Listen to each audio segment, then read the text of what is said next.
Amaravati championship 2026 అయితే start అవబోతుంది. దానికి సంబంధించి ఎటువంటి అరేంజ్మెంట్స్ చేశారు? మనతో పాటు శాప్ చైర్మన్ ఉన్నారు, మాట్లాడదాం. సార్ చెప్పండి, ఈ శాప్కి సంబంధించి కూడా మళ్ళీ సరికొత్త విధంగా రెండోసారి తీసుకురాబోతున్నారు అమరావతి ఛాంపియన్షిప్ 2026 2.0. సో ఎలా ఉండబోతుంది, ఎటువంటి అరేంజ్మెంట్స్ చేస్తున్నారు? ముఖ్యమంత్రి గారి ఆలోచన అనుగుణంగా అమరావతి ఛాంపియన్షిప్ని గత సంవత్సరం ప్రారంభించడం జరిగింది. దాదాపు 28,000 మంది క్రీడాకారులను భాగస్వాములు చేసిన కార్యక్రమం అమరావతి ఛాంపియన్షిప్ ఈరోజు బ్రహ్మాండంగా నిర్వహించడం జరిగింది. మంచి పేరు వచ్చింది. దాంతోపాటు ఏంటంటే చాలా రిక్వెస్ట్లు కూడా వచ్చాయి, ఇంకా బెటర్గా ఇంకా చేయాలి, ఇంకా క్రీడలను పెంచాలి, గ్రాస్ రూట్ లెవెల్లోకి వెళ్ళాలి అని చెప్పి కూడా కొన్ని జరిగాయి. దానికి అనుగుణ ఇటు సంఘాల నుంచి, క్రీడాకారుల నుంచి, మీడియా నుంచి, ప్రజాప్రతినిధుల నుంచి వచ్చిన రిక్వెస్ట్ మేరకు ముందు సంవత్సరం 9 డిసిప్లైన్స్ పెడితే ఈసారి 12 డిసిప్లైన్ జరిగింది.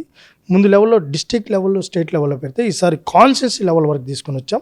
స్కూల్స్ని కూడా భాగస్వామ్యం చేస్తున్నాం, కాలేజెస్ని భాగస్వామ్యం చేస్తున్నాం, యూనివర్సిటీని భాగస్వామ్యం చేస్తున్నాం, ప్రణాళికాబద్ధంగా ముందుకు తీసుకెళ్తున్నాం. ఈరోజు అమరావతి ఛాంపియన్షిప్ 2026 ఏదైతే ఉందో దాదాపు 2 లక్షల మంది విద్యార్థులు, యువతలను భాగస్వామ్యం చేసే కార్యక్రమే ఈ అమరావతి ఛాంపియన్షిప్. దాంట్లో భాగంగానే ఈరోజు అండర్-17, అండర్-20 2 లెవెల్లో తీసుకుంటున్నాం. దాదాపు 12 క్రీడా అంశాలను కూడా తీసుకోవడం జరిగింది. ఈరోజు మనకి జూలై 15వ తేదీన అమరావతి ఛాంపియన్షిప్ ప్రారంభమై ధ్యాన్ చంద్ గారిని స్మరించుకుంటూ నేషనల్ స్పోర్ట్స్ డే ఏదైతే ఉందో ఆగస్టు 29 వరకు ఈ కార్యక్రమాలు నిర్వహించడం జరిగింది. ఈ 1.5 నెల ఈ రాష్ట్రం అంతా క్రీడాంధ్రమయం అవ్వాలి, క్రీడాంధ్రప్రదేశ్గా మారాలి.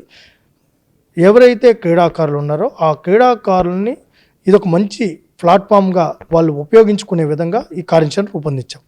ఇప్పటి వరకు కూడా మీరు వచ్చిన దగ్గర నుంచి కూడా క్రీడలు అనేవి చాలా పెరిగినాయి, వాటికి ఆదరణ కూడా మంచిగా వస్తుంది. సో స్పోర్ట్స్ ప్లేయర్ నుండి స్పందన ఎలా ఉంది? గతంలో శాప్లో మీరు వచ్చింది లేదు, ఇక్కడ ఏం జరిగిందో తెలిసింది లేదు, అసలు క్రీడాకారుడు ఉన్నాడా లేడా ఏంటనే పరిస్థితిలో గతంలో ఉండేది. కానీ ఈరోజు చూస్తే ఈరోజు శాప్ అనేది క్రీడాకారుల కోసం ఏర్పాటు చేసిన నిలయంగా మారింది.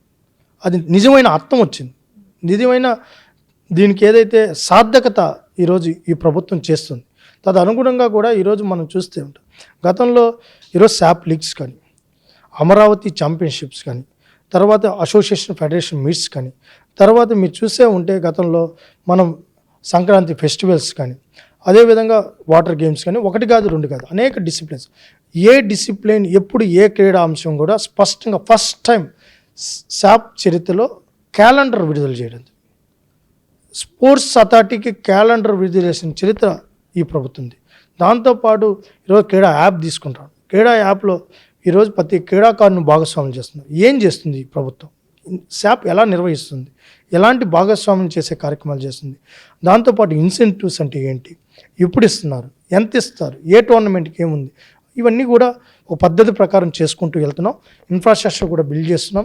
ఈరోజు కాన్స్టిట్యూన్సీ లెవెల్ తీస్తాం. నెక్స్ట్ 27 నాటికి మా target mandal to mandal, school to school లెవెల్లో ఈ టోర్నమెంట్ నిర్వహించే విధంగా ముందుకు పోవాలనేది మా అజెండా. ఇప్పటి వరకు కూడా చాలా బాగా వెళ్తుంది ముందుకి. సో ఈ అమరావతి ఛాంపియన్షిప్ 2026కి సంబంధించి కూడా ఎంతమంది క్రీడాకారులు పార్టిసిపేట్ చేసే అవకాశం ఉంది? ఎంతమందికి దీనికి అవకాశాలు కల్పిస్తున్నారు? ఎన్ని స్పోర్ట్స్ ఉండబోతున్నాయి? ఈరోజు కాన్స్టిట్యూన్సీ లెవెల్ 175 నియోజకవర్గాల్లో అమరావతి ఛాంపియన్షిప్ ప్రారంభమవుతుంది.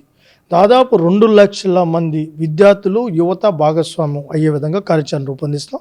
ఇప్పటికే మా అధికారులందరూ కూడా దాని మీద నిమగ్నమై ఉన్నారు. దాని మీద అంటే రేపులా ఎల్లుండు ఈ కార్యక్రమం ప్రజాప్రతినిధులను కూడా భాగస్వామ్యం చేస్తున్నాం. ఇది మొత్తం ట్రాన్స్పరెన్సీగా కలెక్టర్ల నేతృత్వంలోనే ఇవి నిర్వహిస్తున్నాం. ప్రతి రూపాయిని ఖర్చు పెట్టే ప్రతి రూపాయి క్రీడాకారుడికి మాత్రమే అందాలి. ఎక్కడా నిధులు దుర్వినియోగం కాకుండా ఒక సమర్థవంతంగా చేస్తున్నాం. లెస్ బడ్జెట్లో మా దగ్గర నిధులు లేవు, అయినా చేయాలని తాపత్రయం చేస్తాం. 3-4 కోట్లలోనే ఈ కార్యక్రమం చేయాలనేది ఒక సంకల్పంతో ఆ 3-4 కోట్లు కూడా దాదాపు 94 లక్షల రూపాయలు ప్రైజ్ మనీకి పెట్టాం. మిగతా అంతా కూడా ఫుడ్, ట్రాన్స్పోర్ట్, టీఏడిఎల్కి పెట్టాం.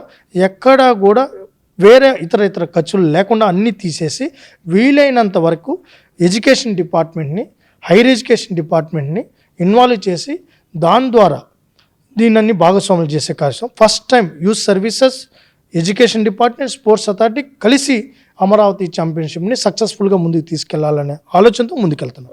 సార్ పెద్ద టీం కూడా మిమ్మల్ని అభినందించడం జరిగింది, శాప్ ఒక గుర్తించడం జరిగింది. అంటే చాలా ఫేమ్ అనేది వచ్చేసింది శాప్ కూడా. సో ప్రతి ఒక్కరు కూడా ఇప్పుడు సంప్రదిస్తున్న పరిస్థితి కనిపిస్తుంది. స్పోర్ట్స్ మీద ఇంట్రెస్ట్ వస్తున్న పరిస్థితి, ఇండోర్ గేమ్స్ నుంచి అవుట్డోర్ గేమ్స్కి వస్తున్న పరిస్థితి అయితే కనిపిస్తుంది. సో ఎలా అనిపిస్తుంది ఇటువంటి రికగ్నైజేషన్ రావడం?